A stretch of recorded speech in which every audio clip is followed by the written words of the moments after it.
Hello friends, आप सबको स्वागत है हमारे YouTube channel GK for exam में। दोस्तों, आज हम देखेंगे एक रिपोर्ट वैश्विक आतंकवाद सूचकांक की है। रिपोर्ट जारी की गई है जिसमें आप देख सकते हैं यहाँ पर कि भारत को इसमें 7वां स्थान दिया गया है विश्व में, है ना। तो चलिए देखते हैं इस रिपोर्ट में क्या है और क्या सही है और क्या आतंकवाद से प्रभावित देशों में 7वें नंबर पर भारत को इस सूची में रखा गया है। तो चलिए देखते हैं इस रिपोर्ट के बारे में। सबसे पहले देखिए कि ऑस्ट्रेलिया के institute for economic and peace के द्वारा इस रिपोर्ट को जारी किया गया। ठीक है, ऑस्ट्रेलिया के यह इंस्टीट्यूट है, उसके द्वारा इसे जारी किया गया है। फिर वैश्विक आतंकवाद सूचकांक 2019 में भारत को 7वां स्थान मिला है, अर्थात इस सूचकांक के अनुसार भारत विश्व में आतंकवाद से प्रभावित देशों में 7वें स्थान पर है ना। विश्व में सबसे ज्यादा आतंकवाद जो है उस स्थिति में देखा जाए तो भारत इस लिस्ट में 7वें स्थान पर स्थित है। यह institute for economic and Bharat को विश्व के संघर्षग्रस्त देशों, जैसे भारत में और जो विश्व में और देश हैं जैसे कि डेमोक्रेटिक रिपब्लिक ऑफ कॉन्गो, दक्षिणी सूडान, है ना, सूडान, बुर्किना फासो, फिलिस्तीन, लेबनान आदि से भी ऊपर रखा गया। मतलब ये जो अफ्रीकी कंट्रीज हैं, है ना, दक्षिणी सूडान है, बुर्किना फासो, इनसे भी ऊपर रखा गया है किसको? भारत को इस लिस्ट में। सोचिए। आगे देखते हैं। नीति आयोग ने इस रिपोर्ट में कहा है कि यह एक अपारदर्शी रिपोर्ट है और बहुत सारे प्रश्न उठाए हैं। जैसे कि इसमें देखते हैं कि इसमें गलत क्या है। आयोग के मुताबिक कहा गया है कि इंटरनेशनल जो पीसी इंडेक्स जारी किया गया है ऑस्ट्रेलिया के एक इंस्टीट्यूट के द्वारा, यह 2019 का सूचकांक है। इस संगठन में 24 कर्मचारी और 6 वॉलेंटियर हैं। सोचिए, इस जो यह संगठन है इसमें केवल 24 कर्मचारी और 6 वॉलेंटियर हैं।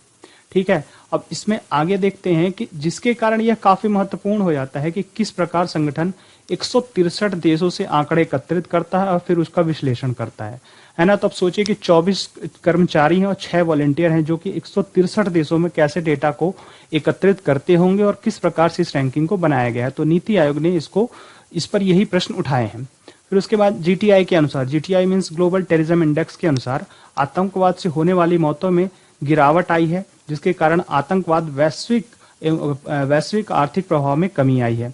वर्ष 2018 में 38% से घट करके 33 बिलियन अमेरिकी डॉलर यह पहुंच गया है। आगे देखते हैं। वैश्विक आतंकवाद सूचकांक ग्लोबल टेररिज्म इंडेक्स 2019, इसमें है आगे। इस सूचकांक में जो पहला स्थान दिया गया है, जो विश्व में सबसे आतंकवादी घटनाओं से प्रभावित देश है, वह है अफगानिस्तान। इसको यह सबसे पहला स्थान दिया गया है। इसका अर्थ क्या होता है कि अफगानिस्तान विश्व में आतंकवाद से सबसे अधिक प्रभावित देश है। फिर उसके बाद आगे देखते हैं। वहीं इस सूचकांक में अंतिम स्थान, सबसे लास्ट स्थान जो दिया गया है वह है बेलारूस को। तो इसका मतलब यह होता है कि बेलारूस में आतंकवाद की दृष्टि से सबसे सुरक्षित देश है बेलारूस, है ना। सबसे पहला स्थान अफगानिस्तान और सबसे अंतिम स्थान जो है वो बेलारूस को दिया गया। यहाँ पर आप देख पा रहे हैं इस सूचकांक में। ठीक है, आगे देखते हैं कि वैश्विक आतंकवाद सूचकांक 2019 के अनुसार वर्ष 2014 के बाद से अब तक आतंकवाद में कारण होने वाली मौतों की जो संख्या है उसमें 52% की कमी आई है। ठीक है, 2019 के अनुसार 2014 के बाद से 52% की कमी आई है, जो कि अब 33,555 से घट करके 15,952 हो गई है। ठीक है, इस वर्ष की यह रिपोर्ट में बताया गया है। आगे देखते हैं। भारत के पड़ोसी देश, जो भारत के आसपास के देश हैं, उनकी क्या रैंकिंग है इस इंडेक्स में। इसको हम इसमें देखते हैं कि भारत के जो पड़ोसी देश हैं उनकी रैंकिंग क्या है। पाकिस्तान को इसमें 5वें स्थान पर रखा गया है, भारत को इसमें 7वें स्थान पर, पाकिस्तान को 5वें स्थान पर। तो इसके बाद चीन को इसमें 42वें स्थान पर रखा गया है। तो इसके बाद बांग्लादेश को इसमें 31वां स्थान दिया गया है, नेपाल को 34वां स्थान दिया गया है और श्रीलंका को 55वां स्थान दिया गया है।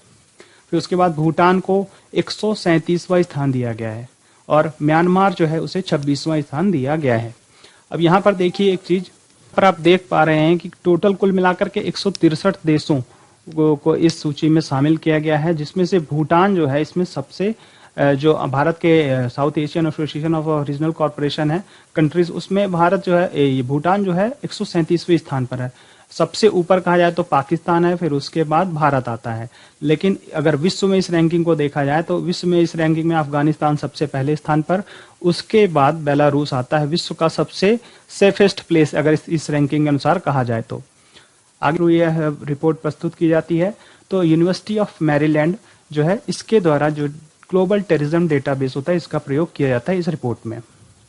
इस रिपोर्ट का फायदा क्या है, इस रिपोर्ट के द्वारा भारत की क्या छवि विश्व में प्रदर्शित होती है और इस रिपोर्ट से भारत को घाटा क्या होता है, इसके बारे में देखते हैं।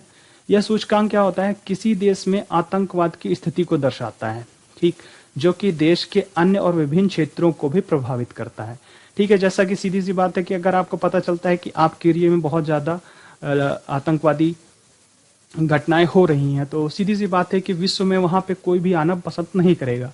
तो इस तरह की जो रिपोर्टें होती हैं वह आप में आपकी जो आगे की और बहुत सारी रिपोर्ट्स होती हैं उसमें भी आपका जो इंडेक्स में काफ़ी नीचे जाता है रैंकिंग। उसी हिसाब से आप देख सकते हैं कि वैश्विक आतंकवाद सूचकांक के स्कोर को प्रत्यक्ष रूप से इस्तेमाल किया जाता है अदर इंडेक्स में, जैसे ग्लोबल पीस इंडेक्स, यहाँ पे आप देख पा रहे हैं ग्लोबल पीस इंडेक्स में इसको ये जो सूचकांक है इसको इस्तेमाल किया जाएगा। उसी तरह वर्ल्ड स्लेवरी रिपोर्ट जो है उसमें भी इस सूचकांक का इस्तेमाल किया जाता है। फिर उसके बाद है वहीं ग्लोबल टेररिज्म पर्यटन प्रतिस्पर्धा सूचकांक, travel and tourism competition index, वैश्विक प्रतिस्पर्धा सूचकांक, global competitive index, safe cities index, है ना। तो इस तरह के बहुत सारे इंटरनेशनल लेवल पे जो इंडेक्स बनाए जाते हैं, इस जो ग्लोबल टेररिज्म इंडेक्स है इससे बहुत सारा डेटा उसमें लिया जाता है। इस तरह क्या होगा कि भारत 7वें स्थान पर है, तो इस तरह यह जो अदर इंडेक्स हैं और रिपोर्ट्स हैं उसमें भारत को बहुत ही भारी नुकसान का सामना करना पड़ेगा। इसीलिए जो डेटा प्रयोग किया जा रहा है ग्लोबल स्तर पर वह कितना सही है इसको आप नहीं, चूंकि बहुत सारी संस्थाएं इसी तरह डेटा को प्रोवाइड करती हैं, वो कुछ जगहों पर या कुछ थोड़ी सी डेटा को एनालाइज कर करके क्या करती हैं कि एक रिपोर्ट बना लेती हैं। और उसी तरह क्या होता है कि भारत को इस तरह बहुत ही बड़ा घाटा सहना पड़ता है। तो आपको यह वीडियो कैसा लगा आप कमेंट बॉक्स में लिख करके बताइएगा। साथ ही वीडियो को लाइक कीजिएगा और अपने दोस्तों के साथ शेयर ज़रूर कीजिएगा। जय हिंद, जय भारत।